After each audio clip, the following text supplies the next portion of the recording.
বেশিরভাগ মানুষের ধারণা হলো যে এই রাতে ভাগ্য ঠিক হয়। যেহেতু ভাগ্য ঠিক হয়, ভাগ্য নির্ধারণ হয়, সেই জন্য এই রাতে মসজিদে যায় ভিড় জমায়, যে একটা রাতে ইবাদত বন্দেগী করে যদি ভাগ্যটা নিজের অনুকূলে লিখে নেওয়া যায়, সারা বছরের ভালো কিছু লেখাই নেওয়া যায়, তাহলে তো সারা বছর ভালো থাকা যাবে। এই জন্য ওই একটা রাতে একটু বেশি ইবাদত বন্দেগী করার চেষ্টা করে। ঠিক না বেঠিক? আল্লাহ রাব্বুল আলামিন আমাদের জন্য যে তাকদীর প্রতি বছর লিপিবদ্ধ করেন, সেটা কোন রাতে হয়? শবে কদর বলছে এলাকার মানুষ, সারা দেশের মানুষ তো জানে শবে বরাত। এলাকার মানুষটা সঠিকটা জানেন, বোঝা গেল। সারা দেশের মানুষ তো জানে ভাগ্য নির্ধারণ হয় শবে বরাতে।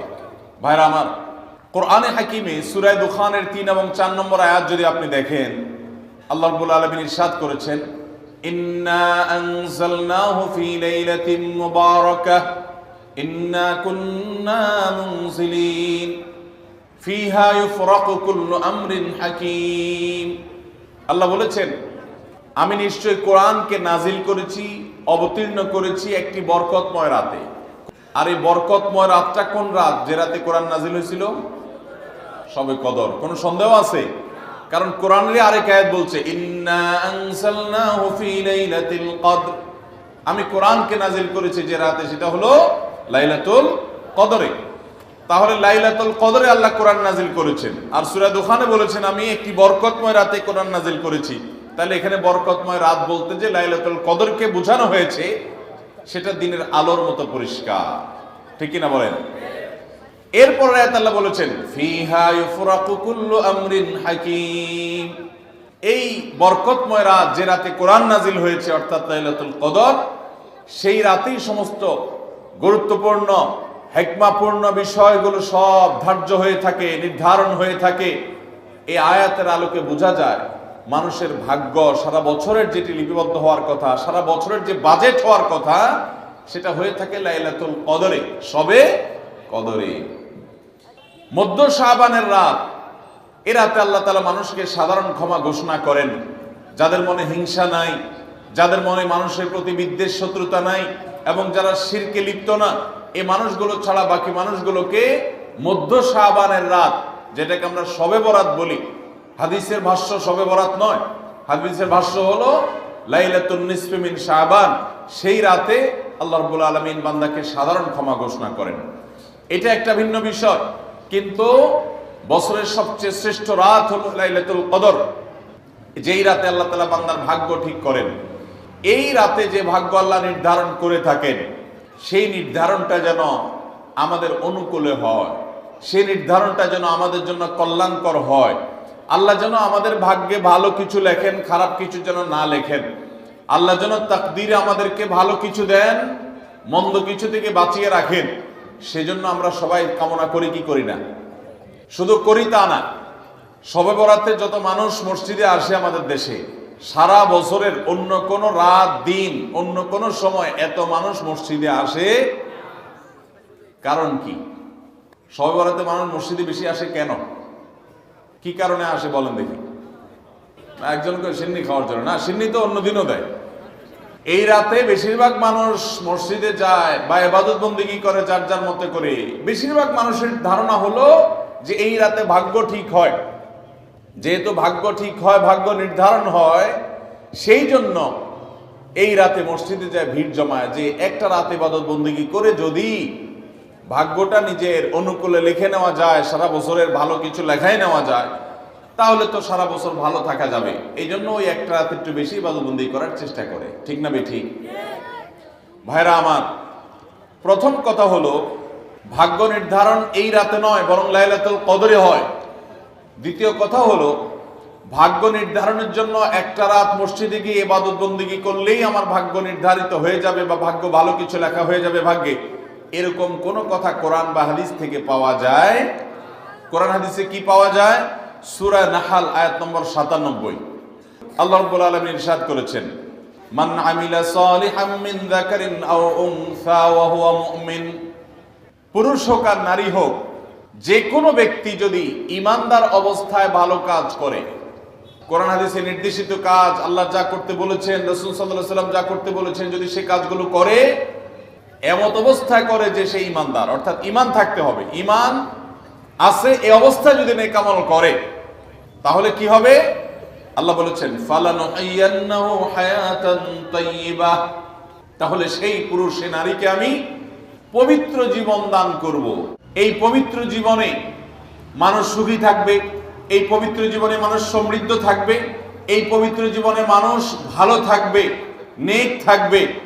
ওয়ালানাজজিয়ান্নাহুম আজরাহুম বিআহসানি মা কানু ইয়ামালুন, এবং এই ইমানদার নারী পুরুষরা যদি নেক আমল করে, ভালো কাজ করে যদি সব সময়, তাহলে সেক্ষেত্রে আল্লাহ বলেছেন তারা যে ভালো কাজ করেছে ওইটা সবচেয়ে উত্তম বিনিময় আমি তাদেরকে দান করব।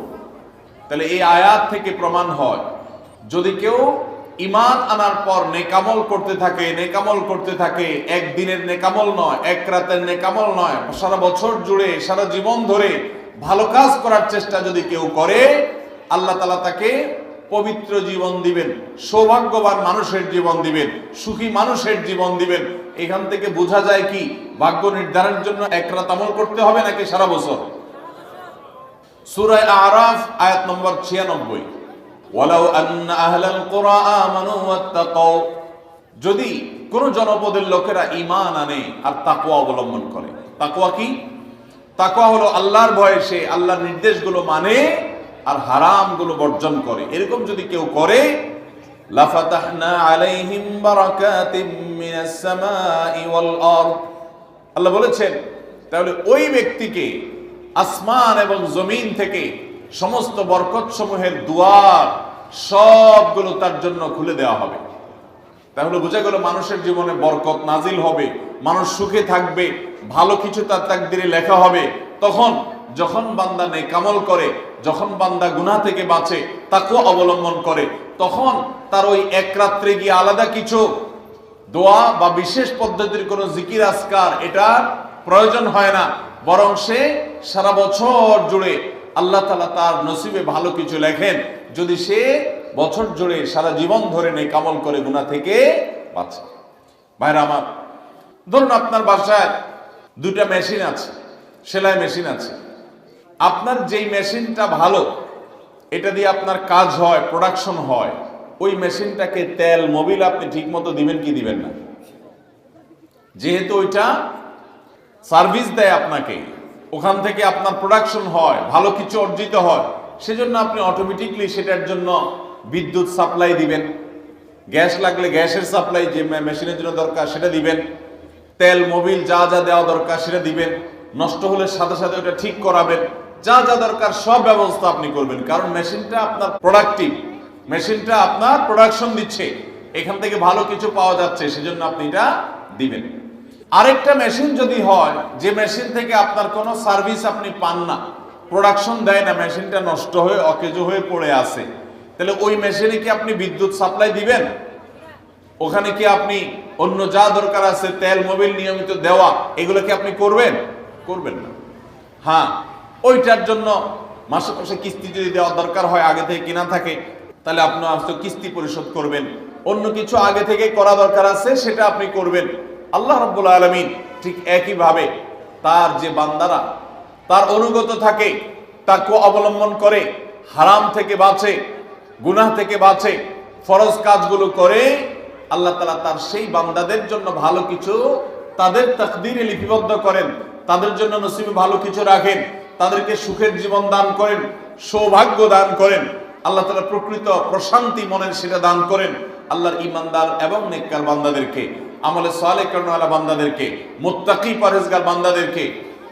আর যারা আল্লাহর এই আনুগত্য করে না, যারা আল্লাহ রাব্বুল আলামিনের প্রতি ঈমান আনে না, যারা নেক আমল করে না, যারা তাকওয়া অবলম্বন করে না, এই মানুষগুলো তাদেরকে আল্লাহ তাআলা ওই দুনিয়াতে বেঁচে থাকার জন্য, দুনিয়া সিজনুল মুমিন ওয়া জান্নাতুল কাফির হাদিসে আসছে, ঈমানদারের জন্য হলো জেলখানা আর কাফিরের জন্য জান্নাতের মতো যা খুশি করতে পারে। আল্লাহ তাআলা তাকে কিছু রিজিক দিয়ে বাঁচায় রাখেন, কিন্তু এই রিজিকের কোনো মূল্য আল্লাহর কাছে নাই। নবী করিম সাল্লাল্লাহু আলাইহি সাল্লাম বলেছেন, যদি দুনিয়া এবং দুনিয়ার মধ্যে যা কিছু আছে এগুলো যদি মাছির ডানার মতো মূল্য রাখতো, তো আল্লাহ তাআলা দুনিয়াতে আল্লাহর প্রতি অবিশ্বাসী কাউকে এক ঢোক পানিও পান করতে দিতেন না। এখান থেকে বোঝা গেল এই দুনিয়া যত কিছু আমরা ভোগ করি এগুলো আল্লাহ রাব্বুল আলামিনের কাছে এগুলো দুই পয়সার কোনো দাম নাই। বিশেষ করে যারা আখিরাতে বিশ্বাসী না, যারা আল্লাহর প্রতি ঈমান নাই, সে কাফেরদের জন্য এগুলো আল্লাহ তাআলা দিয়ে থাকেন, কারণ এগুলো সামান্য সময়ের ভোগ, অনন্ত অসীমকালের সুখ এবং দুনিয়ার প্রকৃত প্রশান্তি। এটা আল্লাহ শুধু তার ঈমানদার বান্দাদের জন্যই বরাদ্দ করে রেখেছেন। তো এই আয়াত থেকে, হাদিস থেকে বোঝা যায় যে ঈমানদাররা যখন নেক আমল করবে তাদের জন্য আল্লাহ তাআলা নসিবে ভালো কিছু দিবেন, তাদের জন্য আল্লাহ তাআলা তাদের ভাগ্যে ভালো কিছু দিবেন, তাদের ভাগ্য সুপ্রসন্ন হবে। আর যদি কেউ বদামল হয় তাহলে আল্লাহ রাব্বুল আলামিন তার জন্য প্রকৃত প্রশান্তি, আসল সুখের ঠিকানা, সেটা আল্লাহ তাআলা তাদেরকে কখনো দিবেন না। অতএব আমরা যদি চাই আমাদের ভাগ্যে ভালো কিছু লেখা হোক, তাহলে প্রথম কাজ করতে হবে, আমাদেরকে নেক আমল করতে হবে। ঈমান আনার পর কি করতে হবে? নেক আমল করতে হবে। আল্লাহ আমাদের সবাইকে সে তৌফিক দান করুন। আমরা যদি ঈমান আনার পর নেক আমল করি, ভালো কাজে লিপ্ত হই, তাকওয়া চর্চা করি, তাহলে আল্লাহ রাব্বুল আলামিন আমাদের ভাগ্যে ভালো কিছু রাখবেন। এই ব্যাপারে একজন ঈমানদারের ঈমান মজবুত থাকতে হবে। আরেকটা উপমা নেই আমরা।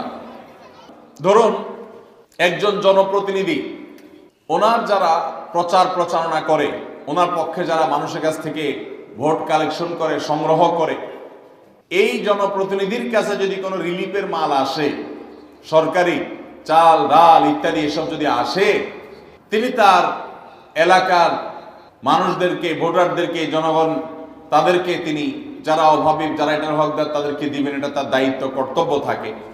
যদি তার কোনো আগে থেকে তার দলের কোনো কর্মী থাকে, নির্বাচনের সময় তার অনুগত কোনো মানুষ থাকে যে তার পক্ষে কাজ করছে অনেক বেশি, তো এই লোকটার যদি রিলিফের দরকার হয়, সে কি ওই চেয়ারম্যান সাহেবের কাছে আর জনপ্রতিনিধির কাছে ধর্ণা দিয়ে আলাদা পিছনে লাইন ধরে ঘুরতে হবে? তার অটোমেটিক তাকে দেয়া হবে, কারণ সে আগে থেকেই তার লোক। অতএব অন্য 10 জন যদি পায়, এই লোক বরং তারও আগে পাবে। ঠিক একইভাবে যে সারা বছর জুড়ে নেক আমল করে, তাকওয়া অবলম্বন করে, গুনাহ থেকে বাঁচে, আল্লাহর আনুগত্য করে, আল্লাহর আদেশ নিষেধগুলো মেনে চলে, 5 ওয়াক্ত নামাজ পড়ে, হালাল হারাম বাজ বিচার করে চলে, আল্লাহর ভয় অন্তরে লালন করে, ওই আল্লাহর বান্দাকে আল্লাহ যখন ভাগ্য লিপিবদ্ধ করবেন, আল্লাহ যখন বাজেট ঘোষণা করবেন, তখন আল্লাহ তাআলা তার সেই ঈমানদার, সেই মুত্তাকি বান্দার জন্য বাজেট রাখবেন ভালো। এটা তো বলার অপেক্ষা রাখে। অতএব ভাগ্য সুপ্রসন্ন হওয়ার জন্য, ভাগ্যে ভালো কিছু লেখা হওয়ার জন্য এক রাতের ইবাদত নয়। এই সমস্ত আয়াত, হাদিস, উপমা থেকে আমরা বোঝাবার চেষ্টা করছি যে আমাদেরকে করতে হবে সারা বছর জুড়ে ভালো কাজের চর্চা, নেক আমলের চর্চা। তাহলে আমরা নেক আমলের মাধ্যমে আল্লাহ রাব্বুল আলামিনের কাছ থেকে ভালো কিছুর ফয়সালা পাবো ইনশাআল্লাহ। মোহতারাম হাজরিন, আমরা অনেকে দোয়ার জন্য অনেক অস্থির হই, পেরেশান হই যে অমুক হুজুর যেন আমার জন্য একটু দোয়া করে দেন, ইমাম সাহেব আমার জন্য একটু দোয়া করে দেন। বড় কোনো আলেম পাইলে আমরা দোয়ার জন্য অনেক চেষ্টা করি যে ভাই আপনি একটু আমার জন্য দোয়া করে দেন। এটা ভালো, এটা খারাপ কিছু না। আমরা যারা এক রাতে আমল ইবাদত করে আমাদের ভাগ্যের ভালো কিছু লেখানোর জন্য চেষ্টা করি, আমি সেই ভাইদেরকে বলতে চাই, সারা দুনিয়ার সমস্ত ভালো মানুষ, সকল নেক মানুষ, এমনকি মক্কা মদিনার ইমাম সাহেবরা, হারামাইনের ইমাম খতিবগণ, সারা দুনিয়ার সকল আল্লাহওয়ালা, নেককার এবং ভালো মানুষ যারা আছেন, আব্দুস সালেহ যারা আছেন, আল্লাহর ওলি যারা আছেন, তাদের সবার দোয়া আমরা পাইতে চাই। একটা সহজ উপায় আছে, সেটা কি? এই এতক্ষণ যেটা বললাম, অর্থাৎ আপনি যদি নিজেকে ভালো মানুষ হিসাবে গড়ে তোলার জন্য চেষ্টা করেন, আপনি 5 ওয়াক্ত নামাজ পড়বেন, আল্লাহর হুকুম মতো চলবেন, আপনি হারাম থেকে বাঁচার জন্য সংগ্রাম যুদ্ধ চালাবেন, আপনি হক হালালি চলার চেষ্টা করবেন, আপনি তাকওয়ার উপরে চলার চেষ্টা করবেন। যদি আপনি এটা করেন, তাহলে অটোমেটিকলি সারা দুনিয়ার সমস্ত নেককার মানুষদের দোয়া একবার না, বারবার বারবার, হাজার হাজার লক্ষ লক্ষ বার আপনি পেতে থাকবেন। কিভাবে? আমরা নামাজের মধ্যে আত্তাহিয়াতু পড়ি কি পড়ি না? এই আত্তাহিয়াতুর মধ্যে একটা কথা আছে, আসসালামু আলাইনা ওয়া আলা ইবাদিল্লাহিস সালিহিন। এর অর্থ কি? এর অর্থ হলো, হে আল্লাহ, নামাজের মধ্যে নামাজরত অবস্থা দোয়া, এখানে দোয়া করছে মুসল্লি, হে আল্লাহ, আসসালামু আলাইনা, আল্লাহ আমার প্রতি শান্তি বর্ষিত হোক, আমাদের প্রতি শান্তি বর্ষিত হোক, ওয়া আলা ইবাদিল্লাহিস সালিহিন, এবং আল্লাহর যত নেককার বান্দা আছে সারা পৃথিবীতে, সারা দুনিয়াতে যত নেককার বান্দা আল্লাহর আছে, যারা ভালো কাজ করার চেষ্টা করে, যারা হক হালালি চলার চেষ্টা করে, যারা হারাম উপার্জন করে না, যারা হারাম জিনিস দেখে না, হারাম জিনিস ধরে না, হারাম খায় না, হারাম কথা বলে না, হারাম জায়গায় যায় না, হারাম কাজ করে না, 5 ওয়াক্ত নামাজ পড়ে, যাকাত ফরজ হলে যাকাত দেয়, হজ ফরজ হলে হজ করে, রমজান আসলে রোজা রাখে, সকল ফরজ কাজগুলো করে, এক কথায় কোরআন হাদিসকে মেনে চলার চেষ্টা করে যারা, তার জীবনের অক্ষরে অক্ষরে প্রতিটা পদক্ষেপে, এদেরকে বলা হয় নেককার বান্দা। নামাজে আত্মাহতে প্রত্যেকটা মুসল্লি সারা পৃথিবীর সমস্ত প্রান্ত থেকে আল্লাহর কাছে দোয়া করে, আসসালামু আলাইনা ওয়া আলা ইবাদিল্লাহিস সালিহিন, আল্লাহ আমাদের প্রতি তো শান্তি বর্ষিত করবেনই, সেই সাথে আপনার নেককার বান্দা যারা আছেন, যা সারা দুনিয়াতে, এই সকল নেককার বান্দাদের প্রতি আপনি শান্তি বর্ষিত করেন। এই দোয়া প্রত্যেকটা মানুষ নামাজের মধ্যে করে কি করে না? তাহলে আপনি যদি নিজেকে নেককার বান্দা হিসেবে শামিল করতে পারেন, আপনি যদি নিজেকে আল্লাহর হুকুম এবং আল্লাহর আনুগত্য করানোওয়ালা মানুষ হিসেবে গড়ে তুলতে পারেন, তাহলে অটোমেটিকলি আপনি সারা দুনিয়ার সমস্ত নেককার মানুষদের দোয়া পেয়ে যাবেন। আল্লাহ আমাদের সবাইকে সে তৌফিক দান করুন। ভাইরা আমার, নেককারদের জন্য অটোমেটিকলি দোয়া হয়। শুধুমাত্র আল্লাহর নেককার বান্দা মানুষরা না, ফেরেশতারা দোয়া করে। আল্লাহর সকল নেককার মানুষদের দোয়া আমরা অটোমেটিক পাবো। তাহলে আমাদের ভাগ্যে যেন ভালো কিছু লেখা হয়, তার জন্য আমাদের যে আমলটা করতে হবে তা হলো আমলে সালেহ। সারা বছর জুড়ে, সারা জীবন জুড়ে আমাদেরকে খুঁটে খুঁটে খুঁটে কোনটা কোনটা ভালো কাজ সেগুলো করার চেষ্টা করতে হবে, কোনটা কোনটা খারাপ কাজ, গুনাহের কাজ, সেগুলো থেকে বাঁচার চেষ্টা করতে হবে। তাহলে আমাদের ভাগ্যে ভালো কিছু লেখা হবে ইনশাআল্লাহ। সহিহ বুখারীর একটি হাদিস থেকে আমরা আমাদের নসিবে ভালো কিছু আল্লাহ তাআলা লিপিবদ্ধ করবেন এরকম একটি আমলের কথা আমরা জানি। সকল সাধারণ নেক আমলের মধ্যে সেটা শামিল আছে, এটাকে আলাদা করে নবী সাল্লাল্লাহু আলাইহি ওয়াসাল্লাম বলেছেন। সেটা কি? তিনি বলেছেন, মান সাল্লাহু আইয়ুবসাতা লাহু ফি রিজকিহি আও ইউনসা লাহু ফি আথারিহি ফালইয়াসিল রাহিমাহ। মান সাররাহা লাহু আইয়ুবসাতা লাহু ফি রিজকিহি আও ইউনসা লাহু ফি আথারিহি, যে ব্যক্তি চায় তার রিজিককে প্রশস্ত করে দেওয়া হোক, তার রিজিকে বারাকা দেওয়া হোক এবং তার হায়াত বৃদ্ধি করে দেওয়া হোক, এটা যে চায়, ফালইয়াসিল রাহিমাহ, সেই জন্য তার রক্ত সম্পর্কীয় আত্মীয়দের সাথে সুসম্পর্ক বজায় রাখে, সেই জন্য তার রক্ত সম্পর্কীয় আত্মীয়দের সাথে সম্পর্ক সবসময় জুড়ে রাখে, সম্পর্ক যেন ভালো রাখে, তাদের সাথে সম্পর্ক যেন ছিন্ন না করে। তাহলে সেক্ষেত্রে তার হায়াত এবং তার রিজিকের মধ্যে বরকত দেয়া হবে, কল্যাণ দেয়া হবে, লিপিবদ্ধ করা হবে, এই ফয়সালা তার জন্য করা হবে। এই হাদিস থেকে বোঝা যায় যে আমাদের হায়াত, আমাদের রিজিকের মধ্যে বরকত হবে, কল্যাণ হবে, ভাগ্যে নসিবে ভালো কিছু আল্লাহ তাআলা দিবেন যদি আমরা রক্ত সম্পর্কীয় আত্মীয়দের সাথে সুসম্পর্ক বজায় রাখি। আজকাল আমাদের সমাজে অনেক মানুষ আছেন যে নামাজ রোজা করেন, ওয়াজ মাহফিলে যান, কোরআন তেলাওয়াত করেন, জিকির আজকার তাসবিহ তেলাওয়াত করেন, কিন্তু নিজের রক্ত সম্পর্কে আত্মীয়দের সাথে সম্পর্ক ভালো নাই। আছে না নাই? আপনার আত্মীয় যদি নিজে থেকে সম্পর্ক ছিন্ন করে চলে যায় তাহলে তো আর আপনার দোষ নাই, কিন্তু আপনি নিজে থেকে কখনো আপনার রক্তের যে আত্মীয়, যাদের সাথে রক্তের সম্পর্ক আছে, এরকম কারোর সাথে সম্পর্ক ছিন্ন করতে পারবেন না। এটা হারাম। নবী করিম সাল্লাল্লাহু আলাইহি ওয়াসাল্লাম বলেছেন, যে ব্যক্তি আত্মীয়তার সম্পর্ককে রক্ষা করবে আল্লাহ তাআলা তাকে রক্ষা করবেন, যে আত্মীয়তার সম্পর্ক ছিন্ন করবে, তাকে ত্যাগ করবে, আল্লাহ তাআলা ওই ব্যক্তিকে ছিন্ন করবেন। এই জন্য আত্মীয়তার সম্পর্ক রক্ষা করা এটা আমাদের ভাগ্য সুপ্রসন্ন হওয়ার অন্যতম মাধ্যম। আত্মীয়তার সম্পর্ক রক্ষা করা বলতে কাদের সাথে সম্পর্ক বজায় রাখতে হবে? যাদের সাথে রক্তের সম্পর্ক আছে আপনার। তারা কারা? আপনার শরীরে আপনার বাবার রক্ত আছে, রক্ত সম্পর্কীয় আত্মীয়। আপনার বাবার সাথে আপনার ব্লাডের কানেকশন আছে, আপনার মায়ের সাথে আপনার ব্লাডের কানেকশন আছে, এবং মায়ের সাথে ব্লাডের কানেকশন থাকার কারণে মায়ের দিককার আত্মীয় আপনার মামা, আপনার খালা, আপনার নানা নানি, তারা হলো আপনার রক্ত সম্পর্কীয় আত্মীয়। ঠিক একইভাবে আপনার বাবার দিককার রক্ত সম্পর্কে আত্মীয় হলেন আপনার দাদা দাদি, আপনার চাচা, আপনার ফুফু এবং চাচাতো ভাই বোন, ফুফু যিনি তার রক্ত আপনার বাবার রক্ত এক, সেজন্য তারা রক্তের আত্মীয়। ভাই বোন তো আছেই। এই রক্তের আত্মীয়দের সাথে অনেকে সম্পর্ক বজায় রাখে না, কোনো কারণে সম্পর্ক ছিন্ন করে ফেলে, এটা হারাম। আমরা দুনিয়াতে অনেক বন্ধু বান্ধবের সাথে সম্পর্ক ভালো রাখি, অনেক দোস্তের সাথে সম্পর্ক ভালো রাখি, অথচ আমাদের এই রক্ত সম্পর্কে আত্মীয়গুলোর সাথে সম্পর্ক ভালো রাখা হয় না। মোহতারাম হাজিরিন, আমাদের নসিবে আল্লাহ ভালো কিছু দেখ, আমরা সবাই চাই কি চাই না? তাহলে শবে বরাতে রাতভর আপনি দোয়া জিকির আজকার করলেন, কান্নাকাটি করলেন, আর মিলাদ মাহফিল করলেন, আশা করলেন আপনার ভাগ্যে ভালো কিছু লেখা হবে। আপনার ভাগ্যে ভালো কিছু লেখা হবে না যদি আপনি আপনার রক্ত সম্পর্কে আত্মীয়র সাথে সম্পর্ক ছিন্ন করে বসে থাকেন। কারণ আপনার জীবনে, আপনার রুজিতে, আপনার ইনকামে, উপার্জনে বরকত হওয়ার পূর্ব শর্ত হলো আপনার এই রক্ত সম্পর্কে আত্মীয় স্বজনের সাথে সুসম্পর্ক বজায় রাখা।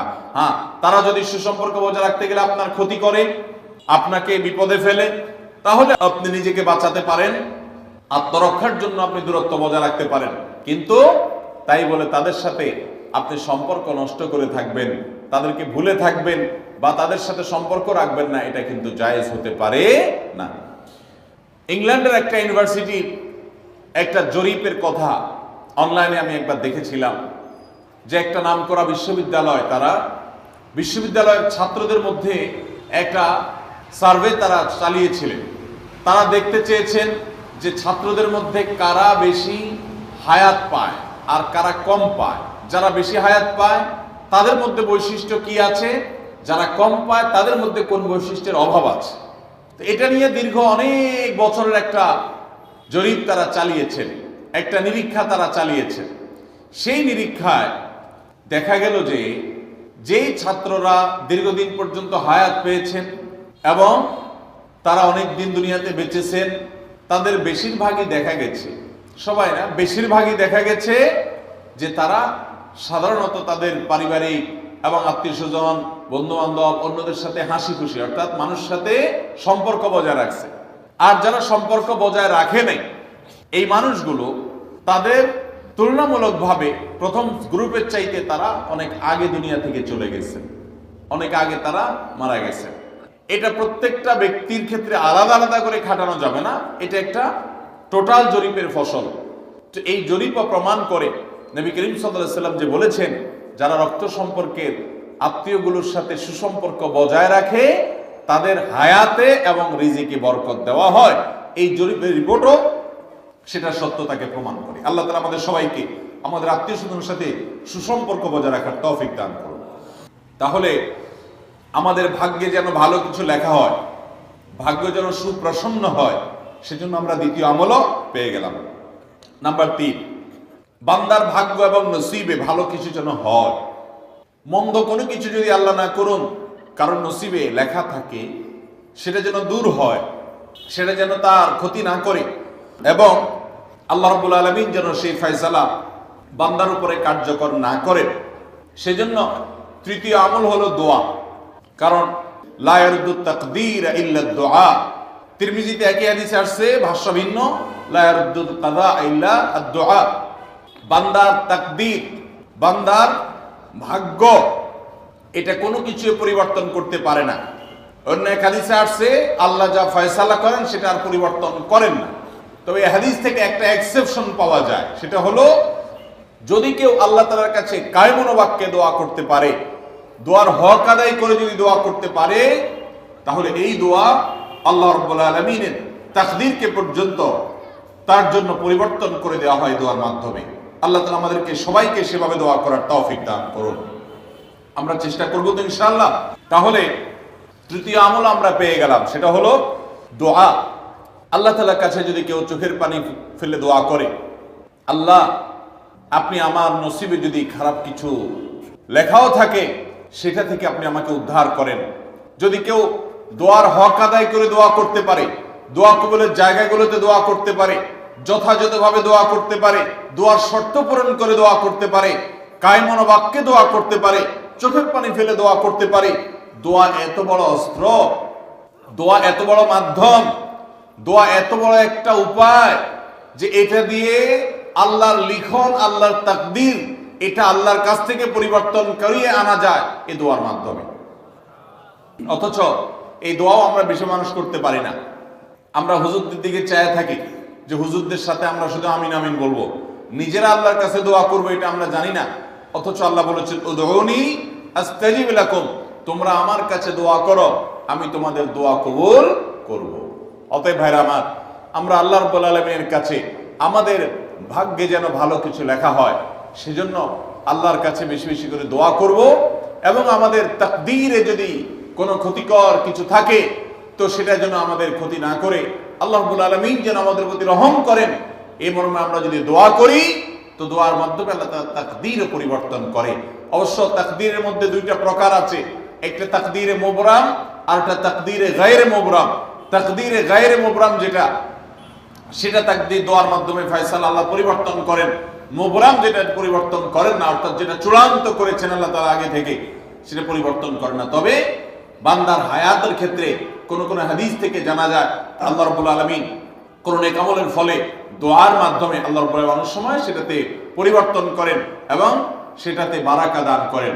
অতএব আমাদেরকে তাকদীর বা ভাগ্য যেন সুপ্রসন্ন হয়, আমাদের নসিব যেন ভালো হয়, আল্লাহ যেন ভালো কিছু দান করেন, সেই জন্য শবে বরাতে রাত ভরে ইবাদত বন্দিগি এই জন্য নয়, বরং আমাদের ভাগ্যে ভালো কিছু হওয়ার জন্য বছর জুড়ে আমাদেরকে নেক আমল করতে হবে। এক রাত ইবাদত বন্দেগি করলেন, সারা বছর কোন নফল নামাজ, ফরজ নামাজ, অন্যান্য ফরজ কাজ করলেন না, আর আপনি আশা করলেন যে আল্লাহ আপনার জন্য ভাগ্যে ভালো কিছু লিখে দিবে, এটা সঠিক নয়। আর ভাগ্যের নির্ধারণটা মূলত লাইলাতুল কদর, এটি বোঝা যায় সূরা দুখান থেকে, অন্যান্য সূরা থেকে। অতএব আমাদের সবাইকে আমাদের ভাগ্যে ভালো কিছু লেখার জন্য বেশি বেশি আমাদের 5 ওয়াক্ত ফরজ নামাজ সহ আল্লাহর সমস্ত ফরজ বিধানগুলো মেনে চলতে হবে, হারাম এবং গুনাহের কাজগুলো থেকে বেঁচে চলতে হবে, এবং সেই সাথে আমাদের সবাইকে বেশি বেশি করে বিশেষ করে নেককারদের কাতারে শামিল হতে হবে। আমি যত বেশি নেককার হতে পারবো, ওই যে নামাজে আত্মীয়তার মধ্যে নেককারদের দোয়া পাবো, আমার প্রতি শান্তি আল্লাহর এমনি বর্ষিত হবে। এবং দ্বিতীয় আমল হলো বেশি বেশি করে আত্মীয় স্বজন, রক্ত সম্পর্কীয় যারা, তাদের সাথে বিশেষভাবে সুসম্পর্ক বজায় রাখতে হবে। সম্পর্ক নষ্ট করা যাবে না, সম্পর্ক ছিন্ন করা যাবে না। এবং তৃতীয় আমল হলো বেশি বেশি দোয়া করতে হবে। এই তিনও আমল যখন আমরা একযোগে চালাবো, একদিক থেকে সাধারণ সব নেক আমল করব, বিশেষভাবে আমি আত্মীয় স্বজনের সাথে সুসম্পর্ক বজায় রাখার চেষ্টা করব, এবং আল্লাহর কাছে দোয়ার আমলটা বেশি বেশি করব, বরকত নাজিল হওয়ার মতো কাজগুলো বেশি বেশি করব, ইনশাআল্লাহ আল্লাহ রাব্বুল আলামিন আমার নসিবে ভালো কিছু দিবেন এবং মন্দ কিছু থেকে আমাকে বাঁচাবেন। নবী করিম সাল্লাল্লাহু আলাইহি সাল্লাম আল্লাহর কাছে দোয়া শিক্ষা দিয়েছেন, আল্লাহুম্মা ইন্নী আউযু বিকা মিন দারকিল বালা, আল্লাহুম্মা ইন্নী আউযু বিকা মিন সুইল কাদা। আল্লাহ, আপনার কাছে আমার ভাগ্যের ক্ষতি থেকে আমি আপনার কাছে পানা চাই। অর্থাৎ আমার তাকদীরে কাজার মধ্যে যদি কোনো ক্ষতিকর কিছু আপনি লিখে থাকেন, তাহলে সেই সুউল কাজা, এটা থেকে আমি আপনার কাছে পানা চাই। অতএব এই মর্মে আল্লাহর কাছে যত বেশি আমরা দোয়া করব, আল্লাহ রাব্বুল আলামিন আমাদেরকে তত বেশি হিফাজত করবেন। আল্লাহ তাআলা আমাদের নসিবে দুনিয়া এবং আখিরাতে, ইহকালে এবং পরকালে ভালো কিছু লেখেন, আমাদের নসিবে যেন ভালো কিছু হয় সেই তৌফিক আল্লাহ তাআলা আমাদেরকে দান করেন। আমরা সবাই আমলগুলো করবো তো ইনশাআল্লাহ। আল্লাহ আমাকে আপনাকে আমাদের সবাইকে আমলের তৌফিক দান করুন। আস-সুন্নাহ ফাউন্ডেশন, উম্মার স্বার্থে সুন্নাহর সাথে।